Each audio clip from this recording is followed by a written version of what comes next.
So we're back with Mistral by Red Sash Games. This is the campaign game, and we've moved on to the winter quarterly turn, end of 1741, beginning of 1742. So it's December stroke January between 1741 and 1742.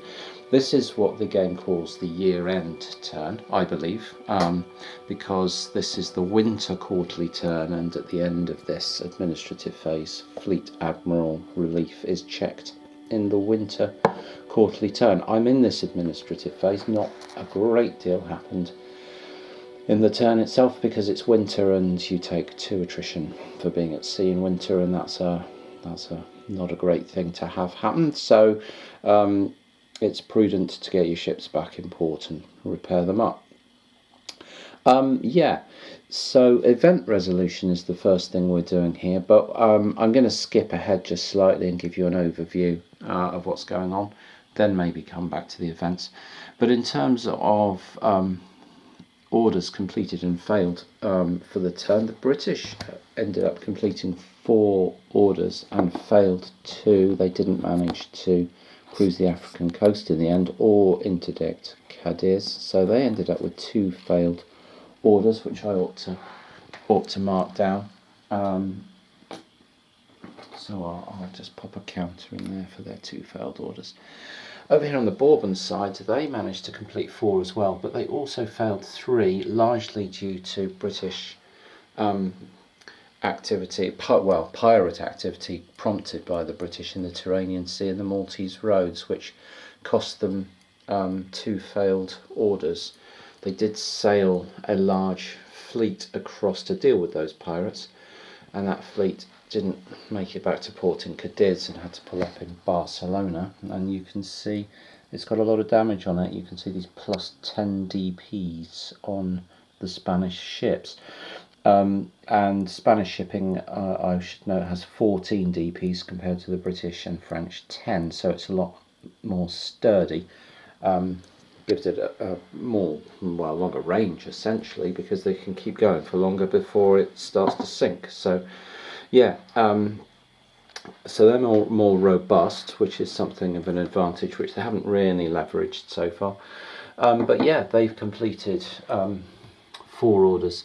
They had failed 1, but that pirate stuff meant they failed 3, and they've got to cruise the Adriatic here, for which they failed to do. So that's a 4-4. And then they get a bonus order down here. So they're up to 5-4, and they're on a net +1. And the British are on a net +2. So that's going to mean a little bit of prestige change, but not huge. And we'll reset the orders system for coming into 1942. So other things I've got to do is check events, and there's a critical event, which is that Spain can go to war in 1942. And you check that, and it's on a die roll of 8 or less, so it's pretty likely that Spain and Austria go to war. The Corsican insurgency, which has happened once, but there's 4 stages of the Corsican insurgency, so that can also happen. And the French supported the Corsican insurgency in the last quarter, so there's going to be a die roll modifier on that. And then we're going to go through the normal steps of reinforcing, repairing, recovering auxiliaries, conducting attrition, which there isn't going to be any because nothing's at sea, everything's in ordinary being repaired, and just other bits of admin before we come down to this Fleet Admiral relief step, which I will just drop back into because admirals can be relieved of their duties for losing too much prestige. So yeah, let's just do this then. The event resolution, I'll make a couple of rolls. So France and Austria will go to war on an 8 or less. Spain and Austria, sorry, not France, but the Bourbons and Austria will go to war. Spain and Austria are at war, and the Corsican insurgency will move on to stage 2, and Corsica will become friendly to France on a 2 or less, but with a -2 on the dice roll, because of the French support for it. But it's an 8, so the Corsican insurgency is not going to move on. So we've just got Spain and Austria at war, and now I'm going to work through reinforcements, reorganisation, and so on. So Mistral, we're in the quarterly winter turn, 1741 going into 1742. I was just taking a look at the this event with Spain and Austria going to war, and each game comes with an events book like this. It's not, what is it, 12 pages or something probably. So not a huge manual, but it does go through and explain all the events that can happen in the game and the probabilities and the impact of them and so on. I was looking at Spain and Austria go to war because that event we've just rolled as happening. It's very, very likely. 90% chance of it happening. Spain and Austria go to war once per game, 1742 or later. Chance of occurrence 8 or less on a D10. And then it's got some effects down here. So it has some quite wide-ranging effects, as you can imagine, with two major powers like that, Spain and France, going to war. One of which is that Naples becomes a Bourbon contingent, and also the Apennine and Po Valley military campaigns may now occur. So Naples becoming a Bourbon contingent means that the Bourbon player now gets the Naples fleet and access to the Naples ports as friendly rather than neutral. I've had to make a few auxiliary counters because the counter mix didn't include them, so these oversized fleet auxiliaries here are just because I had to make a rather scrappy print and play version of some counters. But anyway, quite a lot of ships of the line here, a couple of full strength squadrons in Naples, as well as 6 auxiliaries, so that's quite a significant force just arrived on the Bourbon side out of Naples just here. So useful to the Spanish to have forces over on this side of the map if they've got missions up over here. And another thing that's happened, well, when I say happened, all the military campaigns and the arrival of Naples with the Bourbon side, committing to the Bourbon side, adds lots of orders to the orders cups. So the Bourbon side gets support for the army in the Apennines. I've added an escort order, they could have had it, but they'll have another one. And a show of force against Piedmont, Sardinia, which is that show of force in Villefranche order. And then over on the British side, they get all these. They can interdict and blockade Naples, show of force against Venice, Naples, or Toulon, show of force against Piedmont, Sardinia, supporting the army in the Apennines, that'll be the Austrian side, and supporting the army in the Po Valley in that military campaign. And doing these things, for example, supporting the army in these areas, will provide dice roll modifiers when we come to roll on the military campaign tables to see how they're going for either side. So, yes, all very interesting. Equally, the Bourbon player will now start getting the chance to run troop convoys to help support those military campaigns, and they can run troop convoys essentially out of Barcelona over to the Italian coast. Between Genoa here and Naples here are spaces B, C and D, and they can run troop convoys they have to roll a random route, a bit like the Levant convoy and so on. But they will end up with having to ship troops in somewhere over there, and if they can do that, they can get positive effects on the military campaigns chart.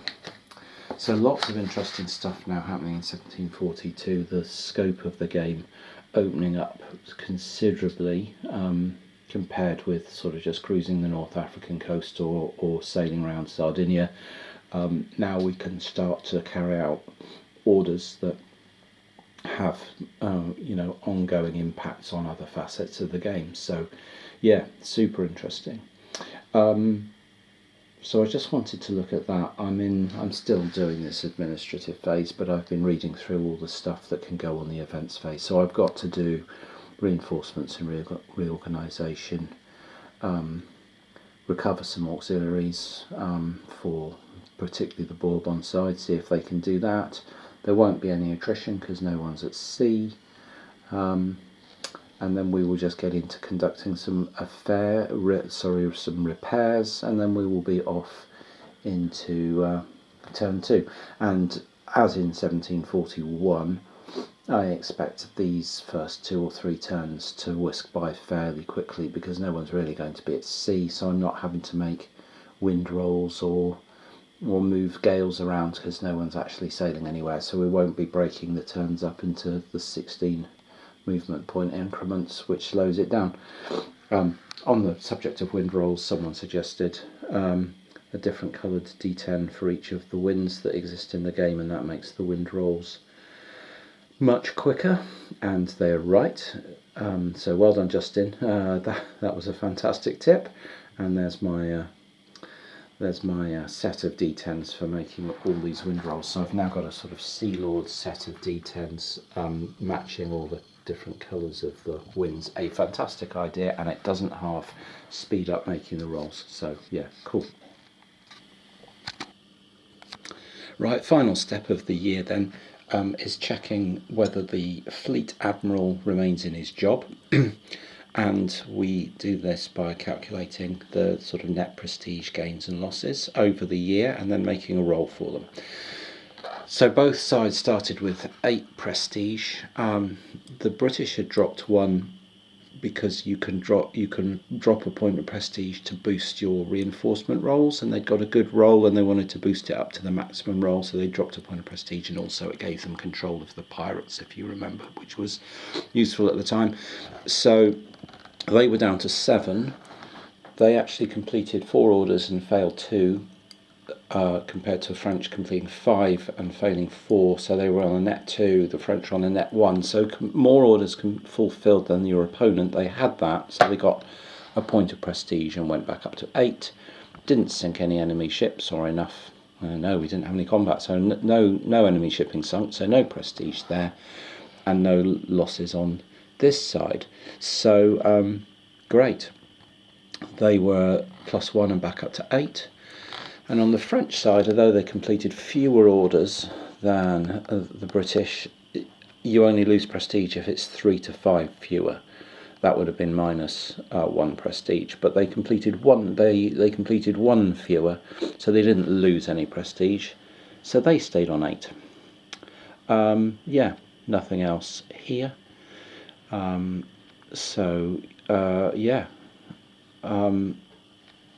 Yeah, I can't see anything there. So 8 all on the prestige stakes, everything's dead level, and you roll a d10. If you get a 9, your fleet admiral is replaced, and you get a +2 on the dice for each point of prestige you've lost in the year. Well, neither side has lost any prestige, they've gone 8-8, so these are just straight rolls, and we've got a 5 and a 2. Neither side is replacing their fleet admiral. And that is 1741 completed, and we are into the operational phase of turn 2, January 1742. And as I've said before, these operational phases will be extremely quick because nothing is putting to sea right now. Alright, so it's January 1742. here in Mistral by Red Sash Games. Both our fleet admirals kept their jobs. So I thought I'd have a look round at the state of play for both those admirals and see what their thoughts are for what they might get done in the coming year. Because, that's what the game involves. So I thought a bit of forward planning, see what both sides are thinking about their options in the next 12 months. So the Spanish, De la Peña, is looking at his fleet mainly in Barcelona, and it has got a lot of damage. 13 points of damage on this squadron, 11 points of damage on this squadron, 9 points of damage on this squadron. He's getting 2 repair rolls a turn, and they average a point of repair each roll. So, if he was getting 3 repair rolls per turn, that's still 10 or 11 turns of repairs with a bit of good fortune, which is meaning his fleet isn't really ready to become active until late summer, early autumn. And he's only getting 2 repair rolls a turn, so, he's got 9, 11, 13, that's 33 points of repairs to get done there, and 2 points a turn. Yeah, that's taking all year to repair that fleet, and that's his main fleet. He's got a flagship here with the 2 ships of the line and a small squadron. The trouble with taking that out to do anything is that it's slow, because the flagship slows them down, and the flagship's worth a lot of prestige, so they're easy pickings if the British run into them in force. And he's got the same problem up here in Cadiz, where his other flagship is, the Rail Philippe. Again, just with the only thing repaired in there is a 50-gun frigate. So that's not a good plan to go sailing those around. And the only other things, he's got another frigate and another frigate. And then in Cartagena, he's got another half-size squadron. So what he'd really like to do is maybe do one of those cruise Spanish coast orders, sail just a small squadron down out of, or maybe sail all of this lot from Barcelona down to Cadiz, and then drop all the damaged ships in the shipyards at Cadiz and just sail back with this half squadron that's relatively undamaged, and move that return that back up to Barcelona on its own, but drop all the rest of the formation into the shipyard. Yeah, that would be quite a good plan, and then he could be using the 3 repair rolls per turn to try and get his fleet back in order, and have completed an order, something useful with it. The highlight for him is the fact that the Nepalese just joined his forces, so he's got a brand new fleet based out in Naples. But they've got a lot to try and get done with those 2 squadrons and the auxiliaries. So what we're also thinking is we need to try and get more orders done with our auxiliaries. We've got fleet auxiliary here, fleet auxiliary here, fleet auxiliary here, lights. We've got some galleys. We've got 3 fleet auxiliaries here, some lights. Those can all be doing things. Those can be, as long as we've got them assigned to formations, but those formations could just be frigates or, something like that. So we've got to be smarter with our auxiliaries, try and get them interdicting ports or straits, trying to get them to do stuff that they can, maybe harassing British convoys. So yeah, we've got to figure out ways to get our auxiliaries much more active in the game, and then these Neapolitan squadrons, we're thinking we could use maybe to at least escort troop ships from Barcelona over to the Italian coast. That would be a good use for them. And perhaps also we'd like to make a show of force against the Piedmont forces in Villefranche. So we'd like to blockade Villefranche for a bit. And that's roughly what I'm thinking the Spanish plan is. Repair the main fleet, use the Neapolitan fleet to blockade Villefranche and escort the troop convoys, get as active as we can with our auxiliaries, maybe try and look for some Soldi frigates as reinforcements if we've got any more counters in the counter mix, but if we haven't, we'll just have to make some formations out of odd 1 or 2 ships of the line, and assign them auxiliaries and get those auxiliaries doing something. Then we've got the French. The French don't have much in the way of forces, so they're in a similar sort of position. Because they only get a repair roll a quarter, they've got a flagship and a squadron.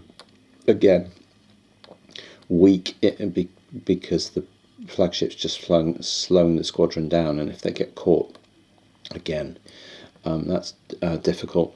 But of course they're not at war with the British, so they can act and go out and get stuff done without really worrying about damage, but they're not in great repair. They've got a squadron with 3 damage, and then stuff with 5 and 6 damage, stuff with 10 damage. You know, that's all in the very not ideal category. So yeah, the French, I think we want to just carry on doing some interdicting.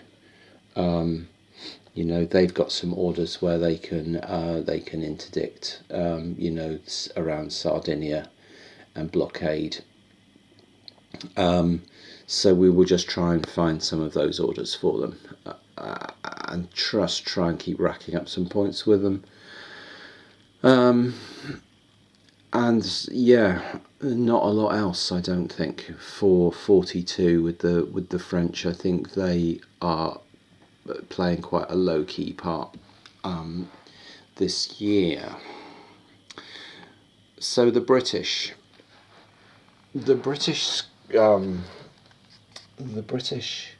fleet is in a reasonable state of repair, but they don't have any victualling points at either Barcelona or Port Mahon at the moment.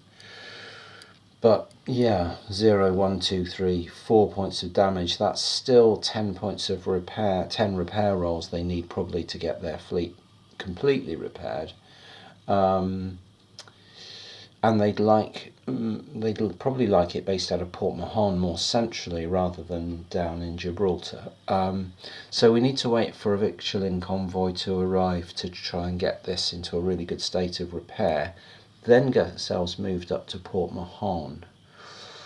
And then we'd like to start trying to influence the Po Valley and Apennines military campaigns that will kick off in the spring. We've got various options, but certainly if we can get a bomb ship to Venice, that would be great. So at Port Mahon, we've got a bomb ship auxiliary. We want that fella blockading Venice. That would be great. Then that will give us a massive bonus on the Po Valley military campaign roll, which would be great. We'd also like to be maybe blockading Genoa, and hunting down Spanish convoys aggressively if possible. So those are the sorts of thoughts I'm having for the British this turn. Get that British fleet repaired as much as possible. Get it to Port Mahon. Take that bomb ship, escort it round to Venice and blockade Venice with it, and cause them some problems. And blockade Genoa, maybe blockade Villefranche. Let's see what we can do in terms of intercepting some convoys, and we'll take it from there. So yeah, that's our plan. Likely to be a quiet spring. Lots of repairs going on for the Spanish, and not much to do for the British because we're waiting for our victualling convoy to arrive, which currently has only 4 repair points on it. We probably want to double that before we sail it, so it's going to be 2, maybe 3 turns before that goes.